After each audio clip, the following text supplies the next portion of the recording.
Joining us this morning in The Dish, chef, restaurateur, and author Richard Sandoval. He grew up in Mexico City. He joined his grandmother in the kitchen, savoring the vibrant flavors of his homeland. He also learned much from his father, a restaurateur in Acapulco, and today he has more than 40 restaurants of his own around the world, including Toro Toro in Washington, Zengo in Dubai, and his flagship, Maya, here in New York. Chef Richard Sandoval, welcome to The Dish. Thank you for having me. We're the 41st restaurant today.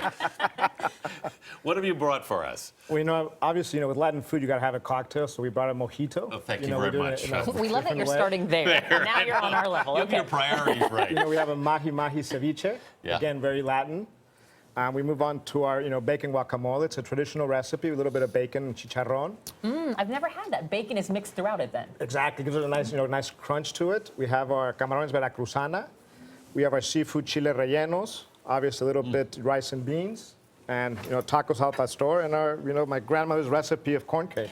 We obviously have a lot of chefs with interesting backgrounds, but when I read that you were not only a professional tennis player, but one that had played against the likes of Sampras and Agassi, I mean, how did that lead to this?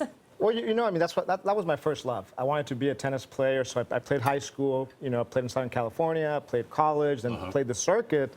But at one point, I had to, say, well, I'm not going to make money or make a living. I was not in the top 150 or 200. Right. And I said, well, what do I really love? I'm not going to go teach tennis because I'm an adrenaline junkie, so that was that's, too calm for me. So I love food. How did you do against Sampras and Agassi, by the way? I lost. I would like to say different, but I lost. A humbling experience. Yes, it was.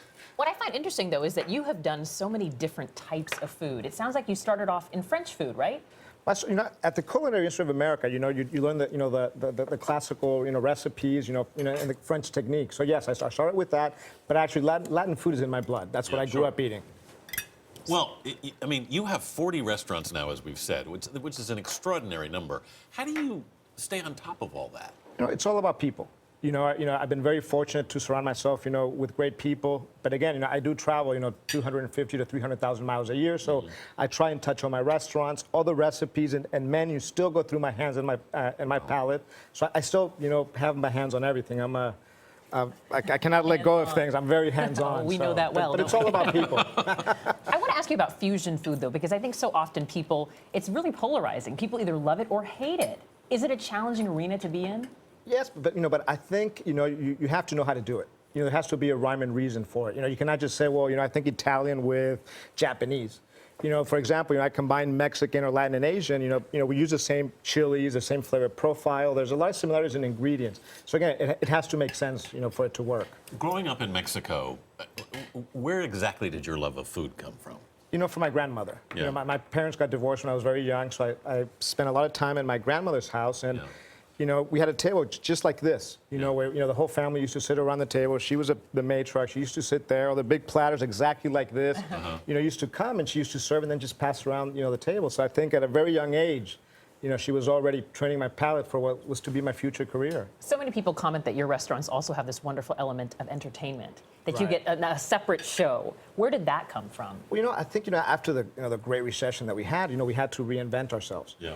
People wanted, not just a meal, but they wanted music, lighting, design.